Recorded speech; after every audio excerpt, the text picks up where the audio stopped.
ಇದ್ರ ಹೊರತುಪಡಿತು ಒಂದು ಪ್ರಶ್ನೆ ಏನು ಬರುತ್ತೆ ಅಂದರೆ, ನಾವು ನಾರ್ಮಲಿ ಈ ಥರ ಕತೆ ಕೇಳುವಾಗ ಅಥವಾ ಮಹಾಭಾರತ ನೋಡುವಾಗ ನಾವೆಲ್ಲರೂ ಗೊತ್ತಾಗ್ದಂಗೆ ಪಾಂಡವರ ಕಡೆ ಏನಕ್ಕೆ ಹೊಟ್ಟೋಗ್ತೀವಿ? ನಮಗೆ ಕೌರವರು ಯಾಕೆ ಇದು ಕಾಣಿಸ್ತಾರೆ? ಮತ್ತೆ ನಾವು ಚಿಕ್ಕನಲ್ಲಿ ಹೇಳ್ಕೊಟ್ಟಾಗ ಈಗ ದುರ್ಯೋಧನ ದುಶ್ಯಾಸನ ಅಂದರೆ ದುರ್ ಬರುತ್ತೆ ಅನ್ನೋ ಕಾರಣಕ್ಕೆ ಅದು ಕೆಟ್ಟದು ಅನ್ನೋದು, ಅಂದರೆ ಅವ್ರು ಸರಿ ಇಲ್ಲ ಇದನ್ನು ನಾವು ಕೇಳ್ಪಟ್ಟಿದ್ದೀವಿ. ಏನಕ್ಕೆ ಈ ಥರದ್ದು ಒಂದು ಆಗುತ್ತೆ? ಅಂದರೆ ಪೂರ್ತಿ ಅಂದರೆ ಅಷ್ಟು ಕತೆ ಮುಗಿದ ಮೇಲೆ ಇವರು ಅಂದರೆ ಎರಡದು ವಿಷಯಗಳಲ್ಲಿ, ಒಂದು ಅವರು ಸಾಮರ್ಥ್ಯವನ್ನು ಸಂಪಾದನೆ ಮಾಡಿಕೊಟ್ಟಿದ್ದಾರೆ ಪಾಂಡವರು. ಅಷ್ಟು ಸಾಮರ್ಥ್ಯವಿದ್ದರೂ ಕೂಡ ಅವರು ಅಹಂಕಾರ ರಹಿತವಾಗಿ ಏನನ್ನು ಹೇಗೆ ಮಾಡಬೇಕೋ ಹಾಗೆ ಮಾಡೋಣ ಅನ್ನುವ ಧರ್ಮದ ಬುದ್ಧಿಯಲ್ಲಿ ಇರ್ತಾರೆ. ಇವರಲ್ಲಿ ಸಾಮರ್ಥ್ಯ ಸ್ವಲ್ಪ ಇವರಷ್ಟಿರೋದಿಲ್ಲ, ಮತ್ತು ಏನು ಹೇಗೂ ಮಾಡೋಣ ಅಂತ ಇರ್ತಾರೆ. ಇವೆಲ್ಲದಕ್ಕೂ ಕಾರಣ ಇವನು ಶಕುನಿ. ಅಂದರೆ ನಿಮಗೆ ಬುದ್ಧಿವಂತಿಕೆ ಒಳ್ಳೆಯ ವಿಷಯಗಳ ಒಳಗೆ ಬರಲಿಲ್ಲ ಅಂದರೆ ಅದು ಏನು ಬೇಕಾದ್ರೂ ಮಾಡಿಸ್ಬಿಡುತ್ತೆ. ಅದರಿಂದ ಅವ್ರಿಗೆ ಕೌರವರು ಅಂದರೆ ಕೆಟ್ಟವರು ಅನ್ನೋ ಸ್ಥಿತಿ ಈ ಶಕುನಿ ಕಾರಣದಿಂದಲೇ. ಅಂದರೆ ಅವರನ್ನು ತಯಾರು ಮಾಡಿದ್ದು ಶಕುನಿನೇ ಅಷ್ಟೊಂದು. ಇವ್ರನ್ನ ತಯಾರು ಮಾಡೋದು ಭೀಷ್ಮ ದ್ರೋಣ ಪಾಂಡವರನ್ನ. ಆದರೆ ಧರ್ಮಬುದ್ಧಿಯಿಂದ ಅವರನ್ನು ತಯಾರು ಮಾಡಿದ್ರು. ಬಟ್ ದ್ರೋಣ ಇಬ್ರಿಗೂ ಮಾಡಿದ್ದು ಇವನು ಇದ್ನಲ್ಲ ಶಕುನಿ, ಹಸ್ತಕ್ಷೇಪ ಮಾಡೋಕ್ಕೆ. ಅವ್ರು ಏನು ಹೇಳಿದ್ರು ಇವನಿಗೆ ಗೊತ್ತು ಏನು ಹೇಳಬೇಕು ಅಂತ. ಅಂದರೆ ಶಕುನಿಗೆ ಆ ಯಾವ ಪರಿಸ್ಥಿತಿ ಇದ್ದರೂ ಅದನ್ನ ಯಾವ ರೀತಿಯಲ್ಲಿ ಇವ್ರಿಗೆ ಅರ್ಥ ಮಾಡಿಸ್ಬೇಕು, ಮಕ್ಕಳಿಗೆ ಯಾವ ರೀತಿಯಲ್ಲಿ ಅರ್ಥ ಮಾಡಿಸ್ಬೇಕು ಅದನ್ನ ಆ ರೀತಿಯಾಗಿ ನನಗೆ ಬೇಕಾದಾಗ ನಾನು ಇದನ್ನ ಬೆಳೆಸೋಕೆ ಗೊತ್ತಿದೆ ಅಂತ ಇವ್ರು. ಹಾಗಾಗಿ ಅವನು ಹೇಳಿದ ಮಾತ್ರವೇ ಅದನ್ನ ಸತ್ಯ ಅಂತ ಅನ್ಕೊಳ್ತಾರೆ. ಆ ಘಟನೆಗಳು ಯಾವುದನ್ನಾದರೂ ಕೂಡ ಅವ್ರು ಏನಕ್ಕೆ ಕೊಟ್ಟಿದ್ರು ಕೂಡ ಅವರು ಇವ್ರಿಗೆ ಇಷ್ಟಿರಲಿ ಹಾಗಿರಲಿ ಏನೋ ವ್ಯವಹಾರ ವಿಷಯಗಳು ಬಂದಾಗಲೂ ನಿನ್ಗೆ ಈ ಕಾರಣದಿಂದ ಇವ್ರು ಹೀಗೆ ಮಾಡಿರ್ತಾರೆ, ಅವ್ರು ಹಾಗೆ ಮಾಡಿರ್ತಾರೆ, ಅವ್ರು ಹಾಗೆ ಹೇಳಿದ್ರೆ ಅದಕ್ಕೆ ಈ ಅರ್ಥ ಅಲ್ಲ, ಹೀಗೆ ಮಾಡ್ಕೊಂಡು ಬೆಳೆಸ್ಕೊಂಡ್ ಬಂದಿರ್ತಾರೆ. ಅವ್ರಿಗೆ ಬರೋ ಬುದ್ಧಿಯೇ ಹಾಗೆ. ಹಾಗಾಗಿ ಅವ್ರ ಸಾಮರ್ಥ್ಯವೂ ಅಷ್ಟೇ ಆಗ್ಬಿಡುತ್ತೆ. ಅವ್ರು ಇವರಷ್ಟು ಸಮರ್ಥರು ಆಗೋದಿಲ್ಲ.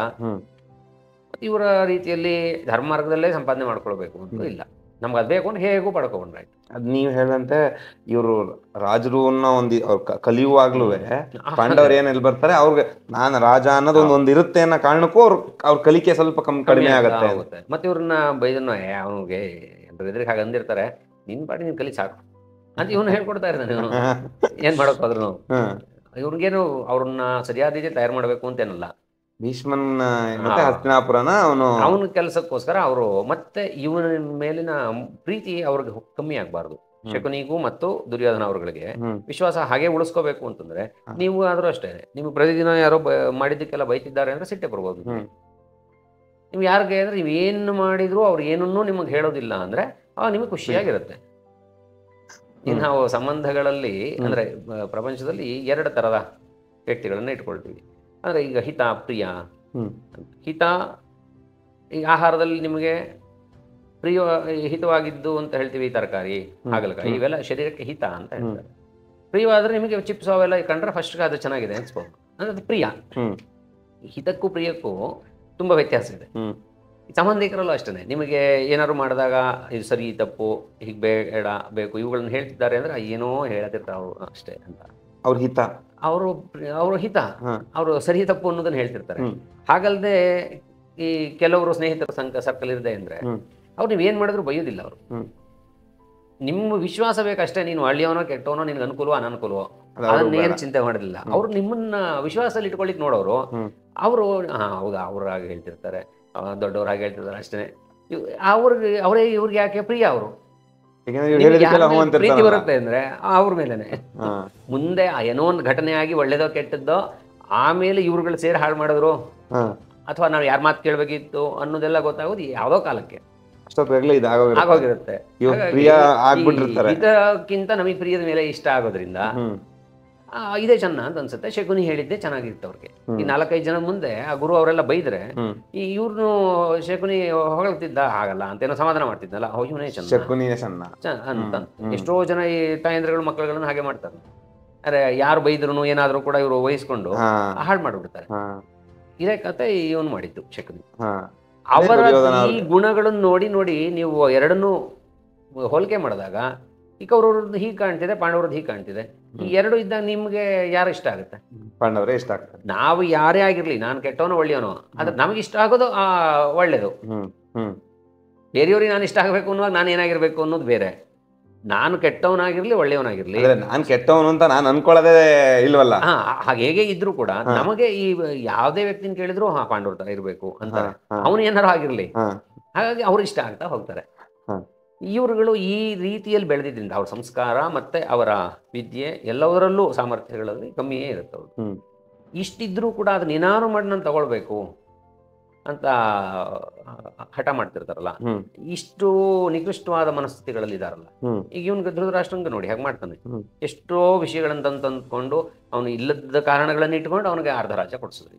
ಹ್ಮ್ ಅವನೇ ಸೃಷ್ಟಿ ಮಾಡಿದಂತಹದ್ದು ಒಂದು ಘಟನೆ ಹ್ಮ್ ಲಾಕ್ಷಾಗೃಹದ್ದು. ಹ್ಮ್ ಆ ಲಾಕ್ಷಾಗೃಹದಲ್ಲಿ ಇವರನ್ನು ಶಿಕ್ಷೆ ಮಾಡಿ ಇಷ್ಟೆಲ್ಲ ಹೋದ್ರು ಅಂತಾಗಿ ಅವನನ್ನು ಯುವರಾಜನನ್ನು ಮಾಡಿ, ನಂತರ ಆ ಯುವರಾಜನ ಸ್ಥಿತಿ ಹಾಗೆ ಅಸ್ತಿತ್ವ ಉಳಿಸ್ಕೊಳ್ಳೋಕ್ಕೋಸ್ಕರ ಇನ್ನೊಂದು ನಾಟಕ ಮಾಡಿ, ಅದೆಲ್ಲ ಅದರಲ್ಲಿ ಕೊನೆಗೆ ಅರ್ಧ ಇವನು ಅವನದನ್ನು ಬಂದಿದ್ದನ್ನು ಮತ್ತೆ ಇವನಿಂದ ನಿಂದ ಹೋಯ್ತು ಅಂತ ಇವನಿಗೆ ಹೇಳಿ ಹ. ಇಷ್ಟೆಲ್ಲ ಮಾಡ್ಕೊಂಡು ಬಂದಾಗ ಹ. ಇವ್ರ ಮೇಲೆ ಸಹಜವಾಗಿ ನಮಗೆ ಅಗೌರವ ಬರುತ್ತೆ. ಹ. ಅವರು ಕೊಟ್ಟಿದ್ದು ಕೊಡ್ಲಿ ಅಂತ ಇದ್ದಾಗ ಹ್ಮ್ ಸಹಜವಾಗಿ ನಮಗೆ ಗೌರವ ಗೌರವ ಬರುತ್ತೆ. ಬರುತ್ತೆ. ಹ್ಮ್ ಅಂದ್ರೆ ಇವರಿಬ್ಬರ ಯಾಕೆ ಬರುತ್ತೆ ಹ್ಮ್. ಅಂತ ಇದೇ ಕಾರಣ. ಹ್ಮ್ ಅವ್ರಿಗೆ ಕೊನೆಗೆ ಏನನ್ನು ಕೊಡ್ತಾರೋ ನಮಗೆ ಕೊಡ್ಲಿ ತೊಂದರೆ ಇಲ್ಲ ಅಂತ ಈ ಪಾಂಡವರಿಗೆ ಸುಮ್ಮನೆ ಇರ್ತಾರೆ. ಅವ್ರು ಏನನ್ನು ಕೇಳೋಕ್ಕೆ ಹೋಗುದಿಲ್ಲ. ಹ್ಮ್ ತಾಯಿಯನ್ನು ಕರ್ಕೊಂಡು ಹೋಗ್ತೀವಿ ಅನ್ನೋದೊಂದು ವಿಷಯ ಬಿಟ್ಟು ಹ್ಮ್ ಮತ್ತೆ ಅವ್ರು ಯಾವ ವಿಷಯವನ್ನು ಅವ್ರ ಹತ್ರ ಕೇಳೋದಿಲ್ಲ. ಹ್ಮ್. ತಾಯಿ ಕರ್ಕೊಂಡು ಹೋಗ್ಲಿಕ್ಕೆ ಅವ್ರು ನಮ್ಮ ಇವರು ಅವ್ರು ರಾಣಿ ಆಗಿದ್ದವಳು ಕಳಿಸೋದಿಲ್ಲ ಅಂತ ಕೂತ್ಬಿಟ್ರು ಇವರು. ಸಾಧ್ಯತೆ ಆಗೋಯ್ದೆಯಲ್ಲ, ಹ್ಮ್. ಇವ್ರು ಏನು ಬೇಕಾದರೂ ಮಾಡೋಕ್ಕಾಗತ್ತೆ. ಹ್ಮ್ ಅವಳು ನೀವು ತಾಯಿ ಆಗಿರ್ಬೋದು, ಬಂದು ನೋಡ್ಕೊಂಡು ಹೋಗು, ಹ್ಮ್ ನಮ್ಮ ರಾಣಿ ಅವಳು ಅಂದರೆ ಹಿಂದಿನ ಪಾಂಡುವಿನ ಪತ್ನಿ, ಹಾ ಹಾಗೆ ನಾವು ಅವಳನ್ನ ಕಳ್ಸೋಕ್ಕಾಗೋದಿಲ್ಲ ಅಂತ ಇವ್ರ ಕಡೆಯಿಂದ ಹೇಳಿಸ್ಬಿಟ್ರು. ಅದು ಹೆಡ್ಸೋದು ಇದೆಯಾ? ಅಲ್ಲ, ಒಂದೆರಡರಲ್ಲಿ ಹಾಗೆ ಮಾಡಿದ್ದಾರೆ. ಹ್ಮ್ ಅಂದ್ರೆ ಅದು ಮುನ್ನೆಚ್ಚರಿಕೆಯಿಂದನೂ ಅಂದ್ರೆ ಮುಂದೆ ಮತ್ತೆ ನಮ್ಮ ರಾಜ್ಯದ ಮೇಲೆ ದಾಳಿ ಮಾಡದೇ ಇರ್ಲಿ ಅನ್ನೋದು. ಯಾವ್ದ್ರಿಂದ ಬೇಕಾದ್ರೂ ಮಾಡ್ಬೋದು. ಹ್ಮ್ ಅದನ್ನ ಒಂದ್ಸಲಿ ಇದರಲ್ಲಿ ಮುಂದಿನ ದ್ಯೂತದಲ್ಲಿ ಒಂದ್ಸಲಿ ಹಾಗಾಗತ್ತೆ. ಹ್ಮ್ ತುಂಬಾ ಇವ್ರಿಗೆಲ್ಲ ಸೋತು ಇದಾಗ್ಬಿಡ್ತಾರೆ, ಹ್ಮ್. ದುಃಖಿತರಾಗಿರ್ತಾರೆ. ಹ್ಮ್. ಅವಾಗ ವನವಾಸಕ್ಕೆ ಹೋಗ್ಬೇಕಾದಂಥ ಪರಿಸ್ಥಿತಿ. ಹ್ಮ್. ಆವಾಗ ದ್ರೌಪದಿಯನ್ನು ಇವಳನ್ನ ಕುಂತಿಯನ್ನು ಕರ್ಕೊಂಡು ಹೋಗಬೇಕು ಅಂತ ಅನ್ಕೊಳ್ತಾರೆ. ಹಾಗೆ ಅಂದ್ಕೊಂಡಾಗ ಇವನು ದುರ್ಯೋಧನ ಅಲ್ಲ, ಇವನು ಪಾಂಡವರಲ್ಲೇ ಬೇಡ, ಅವಳಿಗೆ ವಯಸ್ಸಾಗಿರೋದ್ರಿಂದ ಕರ್ಕೊಂಡು ಹೋಗೋಕೆ ಕಷ್ಟ ಆಗುತ್ತೆ, ಹ್ಮ್. ನಾವು ಏನು 6 ಜನ ಹೋಗೋಣ, ಹ್ಮ್. ಇವಳು ಸಹಿತವಾಗಿ ದ್ರೌಪದಿ ಸಹಿತ 6 ಜನ ಕುಂತಿಯನ್ನು ಇಲ್ಲೇ ಬಿಟ್ಟು ಹೋಗೋಣ. ಹಾಗಂದ ತಕ್ಷಣ ದುರ್ಯೋಧನ ಮತ್ತು ದುಶ್ಯಾಸನ ಇಬ್ಬರು ನಾವು ನೋಡ್ಕೊಳ್ತೀವಿ ಅವಳನ್ನ ಚೆನ್ನಾಗಿ ಅಂತ ಹೇಳ್ತಾರೆ. ಹ್ಮ್. ಆ ತಕ್ಷಣ ಇವನು ಭೀಮ ಹೇಳ್ತಾನೆ, ನಿಮ್ಮ ಹತ್ರ ನಾವು ಅವಳನ್ನ ಬಿಟ್ಟು ಹೋಗೋದಿಲ್ಲ, ಯಾಕೆಂದ್ರೆ ನಿಮ್ಮ ಇಬ್ಬರಿಗೂ ನಾವು ಒಂದಿಷ್ಟು ಪ್ರತಿಜ್ಞೆ ಮಾಡ್ಕೊಂಡಿದ್ದೀವಿ ಏನು ಮಾಡಬೇಕು ಅಂತ, ಹ್ಮ್. ನಿಮಗೆ ತೊಂದರೆ ಮಾಡಬೇಕಿದೆ ಅಂತ. ನಮ್ಮ ತಾಯಿಯ ರಕ್ಷಣೆ ನೀವು ಮಾಡಿದ್ರೆ ಆ ಆ ಪ್ರೀತಿಯಿಂದಲಾರು ನಿಮ್ಮನ್ನು ಸುಮ್ಮನೆ ಬಿಡ್ಬೇಕಾಗತ್ತೆ. ಹಾ, ಹಾಗಾಗಿ ಅವಳನ್ನ ವಿದುರನ ಮನೇಲಿ ಬಿಟ್ಟು ಹೋಗ್ತೀವಿ ಹಾ. ಅಂತ. ಅಂದ್ರೆ ಇವೆಲ್ಲ ಗೊತ್ತವ್ರಿಗೆ. ಹ್ಮ್. ಕುಂತಿಯನ್ನು ಇಟ್ಕೊಂಡು ಏನು ಮಾಡ್ಬೋದು, ಯಾರ್ಯಾರನ್ನ ಯಾಕೆಂದ್ರೆ ಕರ್ಣನನ್ನು ಇಟ್ಕೊಂಡೇ ಅರ್ಜುನನ ಕಟ್ಟ ಹಾಕ್ಲಿಕ್ಕೆ ನೋಡ್ತಿದ್ದಾರೆ. ಹ್ಮ್. ಹಾಗಾಗಿ ಇವರು ಧರ್ಮದಿಂದ ಕಟ್ಟ ಹಾಕ್ಬೋದಾ ಅಥವಾ ಈ ಪ್ರೀತಿ ವಿಶ್ವಾಸಗಳಲ್ಲಿ ಮಾಡ್ಬೋದಾ, ಹ್ಮ್. ಇವೆಲ್ಲವನ್ನೂ ತಂತ್ರಗಳು ಗೊತ್ತಿರುತ್ತವೆ. ಹ್ಮ್. ಹಾಗಾಗಿ ಈ ಕುಂತಿ ವಿಷಯದಲ್ಲಿ ಅವರು ಹಸ್ತಕ್ಷೇಪ ಮಾಡದೆ ಹೋದ್ರೆ ಸಾಕು ಅಂತ ಪಾಂಡವರಿಗಿರುತ್ತೆ. ಹ್ಮ್. ಅಂದ್ರೆ ಬಿಟ್ಟು ಹೋಗೋಕ್ಕಾಗಲ್ಲ, ಮತ್ತೆ ಕರ್ಕೊಂಡು ಹೋಗೋಕ್ಕಾಗಲ್ಲ. ಹಾ. ಹಾಗೆ ತಾಯಿ ಒಂದು ನಮ್ಮ ಜೊತೆ ಕಳಿಸ್ಬಿಟ್ರೆ ಹ್ಮ್. ಮತ್ತೆ ನಮ್ಗೆ ಇನ್ನು ಪ್ರಪಂಚದಲ್ಲಿ ನಮ್ಗೇನು ಚಿಂತೆ ಇಲ್ಲ. ಹಾ. ಆದ್ರೆ ಏನು ಇಲ್ವೋ ಅದನ್ನ ನಾವು ಸಂಪಾದನೆ ಮಾಡ್ಕೊಳ್ಳಿಕ್ಕೆ ಆಗತ್ತೆ. ಹಾ, ಹಾ, ಹಾ. ನಮಗೆ ಪದಾರ್ಥಗಳನ್ನ ಎಲ್ಲಿಂದ ಅಪಹರಣ ಮಾಡೋದು ಹೇಳ್ಕೊಟ್ಟಿಲ್ಲ ನಮಗೆ. ಅದನ್ನ ಕಷ್ಟಪಟ್ಟು ಸಂಪಾದನೆ ಮಾಡೋದು ಸಂಪಾದನೆ ಮಾಡೋದು ಹೇಳ್ಕೊಟ್ಟಿದ್ದಾರೆ. ದಾರಿ ಹೇಳ್ಕೊಟ್ಟಿದ್ದಾರೆ, ಅದು ನಮಗೆ ಗೊತ್ತಿದೆ, ಹ್ಮ್. ಮಾಡ್ಕೊಳ್ತೀವಿ. ಹ್ಮ್. ಇವರ ಯಾವ ಸಲಕರಣೆಗಳು ಬೇಕಿಲ್ಲ. ಯಾಕಂದ್ರೆ ಅಲ್ಲಿ ಹಸ್ತಿನಾಪುರದಲ್ಲಿ ಇದ್ದಾಗ ಹ್ಮ್. ಅವ್ರ ವಿದ್ಯಾಭ್ಯಾಸ ಚೆನ್ನಾಗಿತ್ತು. ಅಂದ್ರೆ ಕೃಷ್ಣನೇ ಒಂದು ಬಳಿ ಹೇಳ್ತಾನೆ, ಅಂದ್ರೆ ಈ 5 ಜನರಿಗೆ ಸೋಲಿಲ್ಲದಂತಹ ಯೋಧರು ಅಂತ ನಾನು ನೋಡಿದ್ದೀವಿ 5 ಜನನ ಅಷ್ಟೇ. ಒಂದು ಸಲಿಯೂ ಅವ್ರಿಗೆ ಸೋಲ ಆಗದಿಂದ ಅಂದ್ರೆ ಅಷ್ಟು ಚೆನ್ನಾಗಿ ಕಲ್ತಿರ್ತಾರೆ. ಹ್ಮ್. ಹಾಗಿದ್ದಾಗ ಅಂದ್ರೆ ಈಶ್ವರನ ಎದುರು ಕೂಡ ಇವನೊಂದ್ಸಲಿ ಯುದ್ಧ ಮಾಡ್ತಾನೆ ಅರ್ಜುನ. ಕಿರಾತಾರ್ಜುನಿ ಅಲ್ಲಿ ಹ್ಮ್. ಬಂದಾಗ ಹ್ಮ್. ಅಷ್ಟು ನಂಬಿಕೆ ಇರುತ್ತಲ್ಲ. ಹ್ಮ್. ಮತ್ತೆ ಇವ್ರಿಗೂ ಆ ಸಾಮರ್ಥ್ಯ ಗೊತ್ತಿದ್ದರಿಂದ ಹ್ಮ್. ನಾವು ಇವ್ರು ಎಲ್ಲವನ್ನೂ ಬಿಟ್ಟು ಹೋಗೋಕ್ಕೂ ಆಗತ್ತೆ, ಅವಳೊಬ್ಬಳನ್ನ ಅಂತ ಮಾರನೇ ದಿವಸದ ನಿರೀಕ್ಷೆ ಮಾಡ್ತಾ ಇರ್ತಾರೆ ಇವ್ರು. ಹ್ಮ್. ಹ್ಮ್. ಹಿಂದೆ ಮತ್ತೆ ಇವರೆಲ್ಲರನ್ನು ಎಷ್ಟೆಷ್ಟು ಸಾಧ್ಯವೋ ಅಷ್ಟೆಲ್ಲವನ್ನು ಇಟ್ಟುಕೊಂಡು ಅಥವಾ ಏನಕ್ಕೂ ಪ್ರಯೋಜನವಿಲ್ಲದ ರೀತಿಯ ಜಾಗವನ್ನ ಇವರಿಗೆ ಕೊಟ್ಟು ಅವರು ಕಳಿಸ್ತಾರೆ. ಯಾಕಂದ್ರೆ ಇವ್ರಿಗಿಂತ ಮೇಲೆ ಆಗಬಾರ್ದು ಅವರು. ಹ್ಮ್. ಇದೆಲ್ಲ ತೀರ್ಮಾನ ಮಾಡೋದು ಈ ಧೃತರಾಷ್ಟ್ರ ಮತ್ತು ಶಕುನಿ ಇವರುಗಳು. ಶಕುನಿಯ ಪಾತ್ರ ಮುಂದಕ್ಕೆ ಬರೋದಿಲ್ಲ, ಹ್ಮ್. ಧೃತರಾಷ್ಟ್ರನ ತೀರ್ಮಾನದಂತೆ ಬರುತ್ತೆ. ಹ್ಮ್. ಹ್ಮ್. ಧೃತರಾಷ್ಟ್ರ ಹೇಳಿಬಿಟ್ಟ ಮೇಲೆ ವಿದುರ ಕೂಡ ಮಾತಾಡೋಕ್ಕಾಗಲ್ಲ. ಹ್ಮ್. ಧೃತರಾಷ್ಟ್ರನಿಗೆ ಯಾರಿಂದ ಹೋಗುತ್ತೆ ಅದು ಯೋಚನೆ ಮಾಡ್ಕೊಳ್ಬೋದು. ಶಕುನಿಯಿಂದ ಹೋಗುತ್ತೆ. ಕರ್ಣ ಅಲ್ಲ, ಅವರುಗಳು ದುರ್ಯೋಧನ ಮತ್ತು ದುಶ್ಯಾಸನ ಕರ್ಣ ಅವರುಗಳು ಹ್ಮ್. ಈ ಅಡ್ಡ ಮಾರ್ಗಕ್ಕೆ ಹೆಚ್ಚು ಹೋಗೋಕೆ ಇಷ್ಟಪಡ್ತಿರೋದಿಲ್ಲ. ಹ್ಮ್. ಅವ್ರಿಗೂ ನೇರ ಮಾರ್ಗಗಳೇ ಇಷ್ಟ. ತಡೆದು ಶಕುನಿ ಇದು ಮಾಡ್ತಾ ಇರ್ತಾನೆ, ನಿಮ್ಗೆ ಹಾಗೆ ಮಾಡೋಕ್ಕಾಗಲ್ಲ, ಹೀಗೆ ಮಾಡಬೇಕು, ಹೀಗೆ ಕಷ್ಟ ಆಗುತ್ತೆ. ಹಾ. ಯಾಕೆಂದ್ರೆ ಈ ಇದನ್ನಾದಾಗ್ಲೂ ಕೂಡ ಲಾಕ್ಷಾಗೃಹದಲ್ಲಿ ಅಷ್ಟು ಜನ ಹೋದರು ಅಂತ ಆದಾಗ ಹಾ. ಈ ಕರ್ಣ ತುಂಬಾ ವಿರೋಧ ಮಾಡ್ತಾನೆ. ಹ್ಮ್. ಕರ್ಣ ಈ 4 ಜನ ಕೂತ್ಕೊಂಡು ಸಭೆ ಮಾಡ್ತಾರೆ. ಹ್ಮ್. ಕರ್ಣ ಮತ್ತೆ ದುರ್ಯೋಧನ, ದುಶ್ಯಾಸನ, ಶಕುನಿ. ಹ್ಮ್. ಖುಷಿ ಪಡಬೇಕಾದ ಸಮಯ ಇದು ಅಂತ. ಅವಾಗ ಕರ್ಣ ಬೈತಾನೆ ಅವನಿಗೆ, ಆ 5 ಜನ ಅಂತಹ ವೀರರನ್ನ ಹತ್ಯೆ ಮಾಡ್ಬಿಟ್ಟಿಯಲ್ಲ ನೀವು. ಅಂದ್ರೆ ಅವ್ರನ್ನೆಲ್ಲ ಯುದ್ಧದಲ್ಲಿ ಕರ್ಣನ್ ಗೊತ್ತಿರುತ್ತೆ ಹತ್ಯೆ ಮಾಡಿರೋದು. ಗೊತ್ತಿರುತ್ತೆ. ಅಂದ್ರೆ ಇವರೆಲ್ಲ ಸೇರ್ಕೊಂಡೆ ಮಾಡಿರ್ತಾರೆ. ಹಾ. ಅವನೇನು ಮಾತಾಡದೆ ಸುಮ್ಮನೆ ಇರ್ತಾನೆ. ಅಂದ್ರೆ ಅವನು ಇವನು ಆ ಮಾತಾಡುವಂತ ಪರಿಸ್ಥಿತಿಲಿ ಇರಲ್ಲ ಅಂತ ಅನ್ಕೋಬಹುದು. ಅಲ್ಲ, ಅಲ್ಲಿ ಇವನು ಮಾಡ್ತಿದ್ದಾನೆ ಅಂದಾಗ ದುರ್ಯೋಧನ ಒಂದ್ಸಲಿ ಬೇಡ ಅಂತ ಹೇಳ್ತಾನೆ. ಹ್ಮ್. ದುರ್ಯೋಧನ ಹೇಳಿ ಕರ್ಣನು ವಿರೋಧ ಮಾಡ್ತಾನೆ. ಹ್ಮ್. ಆ ಕರ್ಣ ದುರ್ಯೋಧನ ಇಬ್ರು ವಿರೋಧ ಮಾಡಿದ್ರು ಕೂಡ ಹ್ಮ್. ಇವನು ಶಕುನಿ ತುಂಬಾ ಗಲಾಟೆ ಮಾಡ್ತಾನೆ. ಹ್ಮ್. ನೀವು ತುಂಬಾ ಬುದ್ಧಿವಂತರಾಗಿದ್ದೀರಿ, ನೀವೇ ಮಾಡ್ಕೊಳ್ಳಿ ಹ್ಮ್. ಹಾಗೆಲ್ಲ ಹೇಳಿದಾಗ ಕೊನೆಗೆ ನನಗೋಸ್ಕರ ನೀನು ಸುಮ್ಮನೆ ಆಗ್ಬಿಡು ಅಂತ ಕರ್ಣ ಸುಮ್ಮನೆ ಮಾಡ್ತಾನೆ. ಹಾ. ಹಾ. ಆಯ್ತು ಅಂತ ಆ ಘಟನೆ ಏನಾರು ಆಗ್ಲಿ ಸುಮ್ಮನೆ ಆಗ್ತಾನೆ. ಹ್ಮ್. ಹಾಗೆ ಸುಮ್ಮನೆ ಆಗಿದ್ದು ಇವ್ರು ಹೋದ್ರು ಅಂತ ಆದ್ಮೇಲೆ ಮುಗೀತಲ್ಲ ಆ ಘಟನೆ. ಹ್ಮ್. ಇವ್ರು ಕೂತಿದಾಗ ಶಕುನಿ ಬರ್ತಿದ್ದಾನೆ. ಅಲ್ಲಿ ನೀವು ಖುಷಿ ಪಡುವಂತಾದ್ರಲ್ಲಿ ಸುಮ್ಮನೆ ಕೂತಿದ್ದೀರಲ್ಲ ಹ್ಮ್. ಅಂತ ಇವನು ತೆಕೊಂಬರ್ತಾನೆ. ಈ ನಿಮ್ಮಂತ ನೀಚ ಮನಸ್ಥಿತಿಯಲ್ಲಿ ಇದ್ದವ್ರಿಗೆ ಮಾತ್ರ ಖುಷಿ ಆಗೋದಿದು ಅಂತ ಬೈದ್ಬಿಡ್ತಾನೆ ಕರ್ಣ. ಹ್ಮ್. ಇವರಿಬ್ರು ಇದಾರೆ ಎದುರುಗಡೆ, ಹ್ಮ್. ದುರ್ಯೋಧನ ಮತ್ತು ದುಶಾಸನ. ಇವರೆದುರಿಗೆ ಅವನಿಗೆ ಹಾಗಂತ, ನನ್ನನ್ನ ಇಷ್ಟು ಜನದ ಎದುರು ನೀನು ಹೀಗಂತಿದ್ಯಾ ಅಂತ ಹೇಳಿದಾಗ ಅವನು ಈ 5 ಜನ ಅಂತಹ ವೀರರನ್ನ ಈ ರೀತಿಯಾಗಿ ಹತ್ಯೆ ಮಾಡಿದೆಯಲ್ಲ, ಅವರು ಯುದ್ಧಕ್ಕೆ ಕರೆದು ಅಲ್ಲಿ ನಾವು ಅವ್ರು ಸೋಲಿಸಿದ್ರೆ ನಮ್ಮ ಪ್ರತಿಷ್ಠೆ ಜಾಸ್ತಿ ಆಗುತ್ತೆ. ಅಂತ ಯೋಧರು ನಮ್ಗೆ ಎಲ್ಲಿ ಸಿಗ್ತಾರೆ? ನಿಮ್ಮ ಯೋಧ ಅಥವಾ ನಿಮ್ಮ ವೀರ, ನಿಮ್ಮ ವೀರತನ ಎಲ್ಲ ನನಗೆ ಗೊತ್ತಿದೆ, ಸುಮ್ಮನೆ ಕೂತ್ಕೊಂಡು ಮತ್ತೆ ಬೈತಾನೆ ಅವನು ಶಕುನಿ. ಅಂದ್ರೆ ಶಕುನಿಗೆ ಏನ್ ಗೊತ್ತಿತ್ತಂದ್ರೆ ಇವರನ್ನ ಈ 3 ಜನ ಎದುರಿಸೋಕೆ ಆಗಲ್ಲ. ಈ 5 ಜನ ಏನಿದ್ದಾರೋ ಇವರ 5 ಜನನ್ನ ಈ ದುರ್ಯೋಧನಾದಿಗಳು ಎದುರಿಸೋಕೆ ಆಗಲ್ಲ ಗೊತ್ತಿತ್ತು. ಭೀಷ್ಮ ಎದುರಿಸೋಕೆ ಆಗತ್ತೆ ಅಂತಂದ್ರು. ಭೀಷ್ಮ ದ್ರೋಣರೆಲ್ಲ ಇವ್ರ ಕೈಲಿದ್ದಾರೆ. ಅವೇನೇ ಇದ್ರು ಅವರು ಮನಸ್ಸಿನಿಂದ ಇವರನ್ನ ಏನು ಮಾಡೋದಿಲ್ಲ. ಈ ಹೇಗೆ ಏನೇ ವಿಷಯ ಬಂದರೂ ಫಿಲ್ಟರ್ ಮಾಡಿ ದುರ್ಯೋಧನ ಅಥವಾ ದುಶ್ಯಾಸನ ಶಕುನಿ ಕಾಪಾಡ್ತಿದ್ನೋ, ಹಾಗೆ ಏನೇ ಇದ್ರು ಕೂಡ ಇವರು ಸಂಪೂರ್ಣವಾಗಿ ಅವ್ರನ್ನ ವಿರೋಧ ಮಾಡೋಲ್ಲ ಅಂತ ಅವ್ರಿಗೂ ಗೊತ್ತಿತ್ತು ಶಕುನಿ. ಹಾಗಾಗಿ ಇವ್ರದ್ದು ಎಷ್ಟೇ ಬಲ ಇದ್ರು ಏನೋ ಸುಮ್ಮನೆ ಒಂದು ಬಾಣ ಬಿಟ್ಟು ಸುಮ್ಮನೆ ಆಗ್ಬೋದು ಇವರಷ್ಟೇ, ಭೀಷ್ಮ ದ್ರೋಣ ಎಲ್ಲ. ಮಿಕ್ಕ ಅವನು ಸೋಲಲಿ ಅಥವಾ ಅವರು ಸಾಯಿಸೋಕ್ಕೋಸ್ಕರ ಇವ್ರು ಪ್ರಯತ್ನ ಮಾಡೋದಿಲ್ಲ. ದುರ್ಯೋಧನನಿಗೆ ಸಾಯಿಸೋಕೆ ಪ್ರಯತ್ನ ಮಾಡಲಿಲ್ಲ ಭೀಷ್ಮ. ಅಂಥದ್ರಲ್ಲಿ ಇಂತಹ ಧರ್ಮಿಷ್ಠರನ್ನು ಮಾಡ್ತಾನ. ಹಾಗಾಗಿ ಈ 3 ಜನ, ಕರ್ಣ, ದುಶ್ಯಾಸನ, ದುರ್ಯೋಧನ, ಈ 3 ಜನಕ್ಕೆ ಇವರುಗಳ ಸಂಪೂರ್ಣವಾದ ಬಲ ಇಲ್ಲ.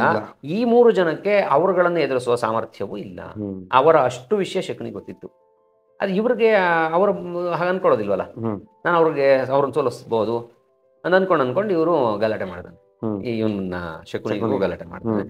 ಶಕುನಿ ಅದನ್ನ ಹೇಳ್ತಾನೆ, ಅಂದ್ರೆ ಈಗ ಘಟನೆ ಆಗಿದೆ, ಸರಿ ಈಗ ಮುಂದೆ ಹೋಗ್ಬಿಡೋಣ ಆಯ್ತು ಅಂತ ಹೇಳ್ಕೊಂಡು ಅವ್ರು ಸುಮ್ಮನೆ ಸಮಾಧಾನ ಮಾಡಿ, ಈಗ ನಿಮ್ಗೆ ಸಿಕ್ಕಿದೆಯಲ್ಲ, ನಿನ್ಗೇನಪ್ಪ ಸಹಾಯ ಮಾಡಿದ್ದ ಕರ್ಣ, ಅವನಿಗೆ ಅಲ್ಲ ದುರ್ಯೋಧನ ಕರ್ಣನಿಗೆ ಸಹಾಯ ಮಾಡಿದ್ದ, ನಿನ್ನ ಸ್ನೇಹಿತನಿಗೆ ಇದಾಗ್ತಿದೆ, ಯುವರಾಜ ಆಗ್ತಿದೆ, ಖುಷಿ ಪಡ ಅಷ್ಟೇ, ಮಿಕ್ಕಿದ್ದೇನನ್ನು ನೋಡಬೇಡ. ಆಯ್ತು ಸರಿ ಅಂತ ಒಪ್ಕೊಳ್ತಾರೆ ಅಷ್ಟು ಗಲಾಟೆ ಮಾಡ್ಕೊಂಡು. ಈಗ ಮಾರನೇ ದಿವಸ ಇವ್ರಿಗೆ ಭಾಗ ಮಾಡ್ತಿದ್ದಾರೆ. ಇವ್ರಿಗೆ ಯಾವುದೂ ಬೇಡದಂತಹದ್ದು ಒಂದು ಜಾಗವನ್ನು ಕೊಟ್ಟು ಇವ್ರನ್ನ ಕಳಿಸ್ತಾರೆ. ಆ ಕಳಿಸುವಾಗ ಕುಂತಿನೂ ಕಳಿಸ್ತಾರೆ ಅವ್ರ ಜೊತೆಲಿ. ಮತ್ತೆ ಅವಕ್ಕೇನೇನೋ ಒಂದಿಷ್ಟು ಕಾರಣಗಳನ್ನೆಲ್ಲ ಹೇಳ್ಕೊಂಡು ಕುಂತಿನೂ ಅಲ್ಲ ಅವ್ರ ಜೊತೆಲೆ ಹೋಗುವಂತ ಆಗತ್ತೆ. ಅವಳು ಹಸ್ತಿನಾಪುರದಲ್ಲಿ ನಾನು ಇರ್ತೀನಿ ಅಂತಾನು ಹೇಳ್ತಾಳೆ. ಕೊನೆಗೆ ಒಂದ್ಸಲಿ ಇಲ್ಲಿ ಒಂದ್ಸಲಿ ಅಲ್ಲಿ ಹಾಗೆ ಮಾಡ್ಕೊಂಡಿರ್ತಾಳೆ. ಅವನ ಪೂರ್ತಿ ಸಂಬಂಧವನ್ನೇ ಅವಳೇ ಇಲ್ಲಿ ಕಳ್ಕೊಳ್ಳೋದಿಲ್ಲ. ಅವಳು ಹೇಳ್ತಾಳೆ, ನಾನು ಹಸ್ತಿನಾಪುರದ ರಾಣಿ ಹಾಗಿದ್ರೆ ನಿಮ್ಮ ತಾಯಿ ಆಗಿದ್ರು ಕೂಡ ಒಂದು ಹಂತಕ್ಕೆ ನಾನು ಅಲ್ಲಿ ಬರ್ತೀನಿ, ಮತ್ತು ನಾನು ಹಸ್ತಿನಾಪುರದಲ್ಲಿ ಇರೋದೇ ನನಗೆ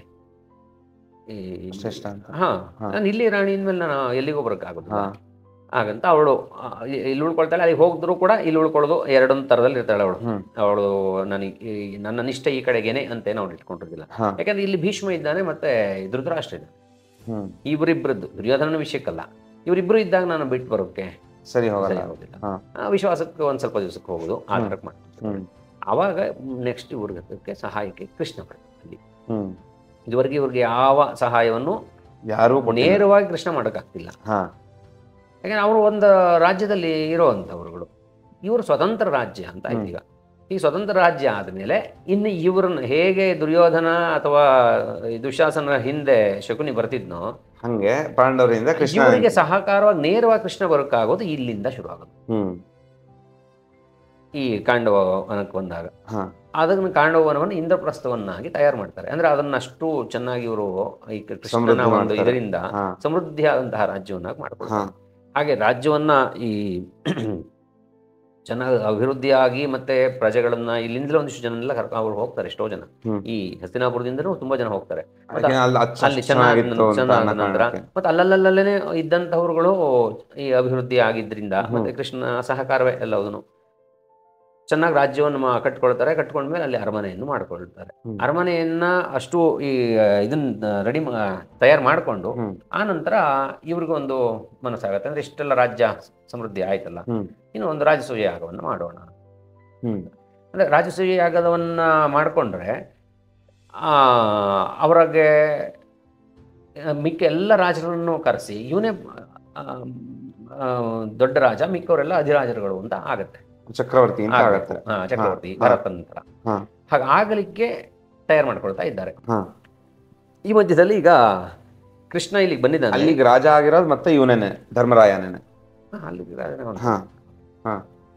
ಇಬ್ಬರದ್ದು ಈಗ ರಾಜಸೂಯ ಯಜ್ಞಕ್ಕೆ ಮುಂಚೆ ಇವರು ಅಲ್ಲಿಗೆ ಬರ್ತಾರಲ್ಲ ಇಂದ್ರಪ್ರಸ್ಥಕ್ಕೆ. ಅಲ್ಲಿ ರುಕ್ಮಿಣಿ ಇವನದ್ದು ಕೃಷ್ಣ ಅಲ್ಲಿಗೆ ಬಂದಿದ್ದಾನೆ, ಸಹಾಯ ಮಾಡ್ತಿದ್ದಾನೆ. ಅಲ್ಲಿ ರುಕ್ಮಿಣಿಯ ವಿವಾಹವೂ ಆಗತ್ತೆ, ಅಂದ್ರೆ ಕೃಷ್ಣನ ವಿವಾಹವೂ ಆಗತ್ತೆ. ಕೃಷ್ಣನ ತಂಗಿಯ ವಿವಾಹವು ಅಲ್ಲಿದ್ದಾಗ ಪರಿಸ್ಥಿತಿಯಲ್ಲೇ ಆಗತ್ತೆ. ಇವರ ಇಬ್ಬರ ವಿವಾಹವೂ ಕೂಡ, ಅಂದ್ರೆ ಇವರಿಬ್ಬರ ವಿವಾಹ ನಮಗೆ ಮುಂದಿನ ಎಷ್ಟೋ ವಿಷಯಗಳಿಗೆ ಬೇಕಾಗಿರುವಂಥದ್ದು. ಅಲ್ಲಿ ರುಕ್ಮಿ ತಂಗಿ ಅವಳನ್ನ ಶಿಶುಪಾಲನಿಗೆ ಕೊಡಬೇಕು ಅಂತ. ಅಂದ್ರೆ ಅವನು ರುಕ್ಮಿ ಮತ್ತು ಶಿಶುಪಾಲ ತುಂಬಾ ಸ್ನೇಹಿತರು. ಹಾಗಾಗಿ ಶಿಶುಪಾಲನ ಕರೆಸಿರ್ತಾನೆ. ಶಿಶುಪಾಲ ದಂತವಕ್ರ ಅವನನ್ನ ಶಿಶುಪಾಲನ ಕರೆಸ್ಕೊಂಡು ಅವನಿಗೆ ತಂಗಿಯನ್ನು ಕೊಡೋಕೆ ಅಂತ. ಆದ್ರೆ ಇವನಿಗೆ ಇಷ್ಟ ಇರೋದಿಲ್ಲ, ಅವಳಿಗೆ ರುಕ್ಮಿಣಿಗೆ. ಅವನು ಕೃಷ್ಣನ್ ಮದುವೆ ಮಾಡ್ಕೊಳ್ಬೇಕು ಅಂತ ಇರ್ತಾಳೆ. ಯಾರು? ರುಕ್ಮಿಣಿ. ಅವರ ಅಣ್ಣ ಮತ್ತು ಆ ತಂದೆ ಎಲ್ಲರೂ ಸೇರ್ಕೊಂಡು ಶಿಶುಪಾಲನಿಗೆ ಕೊಡಬೇಕು ಅಂತ ಇರ್ತಾಳೆ. ಅವಾಗ ಇವಳು ಈ ಕೃಷ್ಣನಿಗೆ ಪತ್ರ ಕಳಿಸ್ತಾಳೆ. ನಾನು ಅಂದ್ರೆ ಸ್ವಯಂವರದಲ್ಲಿ ಅವಳಿಗೆ ಇಷ್ಟ ಬಂದವರನ್ನ ಅವರು ಆಯ್ಕೆ ಮಾಡ್ಕೋಬಹುದು. ಅದು ಧರ್ಮದಲ್ಲಿ ಇರುವಂಥದ್ದು. ಹಾಗಾಗಿ ಅವಳಿಗೆ ಇಷ್ಟಕ್ಕೆ ವಿರುದ್ಧವಾಗಿ ಅವರು ಶಿಶುಪಾಲನೆ ಕೊಡ್ಲಿಕ್ಕೆ ಅಂತ ಹೋಗ್ತಾ ಇದ್ದಾರೆ ಅಂತ ಹೇಳಿ ಇವನು ಸಹಿತವಾಗಿ ಕೃಷ್ಣನ ಅಣ್ಣ ಬಲರಾಮ ಅವನು ಹೇಳ್ತಾನೆ, ಹೀಗಾಗಿದೆ, ನಾನು ಏನ್ ಮಾಡ್ಲಿ, ಧರ್ಮಕ್ಕೆ ಅನುಕೂಲವಾಗಿರೋದ್ರಿಂದ ನೀನು ಹೋಗಿರು, ಅವಳು ಕರೆದಿದ್ದಾಳೆ, ನೀನು ಹೋಗು, ಮಾರನೇ ದಿವಸ ನಾನು ನಿಧಾನಕ್ಕೆ ಬರ್ತೀನಿ, ಸೈನ್ಯ ತಗೊಂಡು ನಾನು ಬರ್ತೀನಿ ಅಂತ ಹೇಳ್ತಾನೆ. ಕೃಷ್ಣ ಹೋಗಿ ಅವಳನ್ನ ಅಪಹರಣ ಮಾಡ್ತಾನೆ. ಅವಳ ಪತ್ರವನ್ನು ಕಳಿಸಿರ್ತಾಳೆ, ಅಂದ್ರೆ ನಾನು ಇಂಥ ಬಳಿಗೆ ಬರ್ತೀನಿ, ನೀನು ಅಲ್ಲಿಗೆ ಬಂದ್ರೆ ನಾನು ಕರ್ಕೊಂಡು ಹೋಗ್ಬೋದು. ಹಾಗೆ ಇವರು ಇದಕ್ಕೆ ಕೃಷ್ಣನ್ ಅಂದ್ರೆ ರುಕ್ಮಿಣಿಯ ಹರಣ ಅಂತ ಇಟ್ಕೊಳ್ಬಹುದು, ಅಪಹರಣಕ್ಕೆ ಅಂತ ಕೃಷ್ಣ ಹೊರಡುತ್ತಿದ್ದಾನೆ.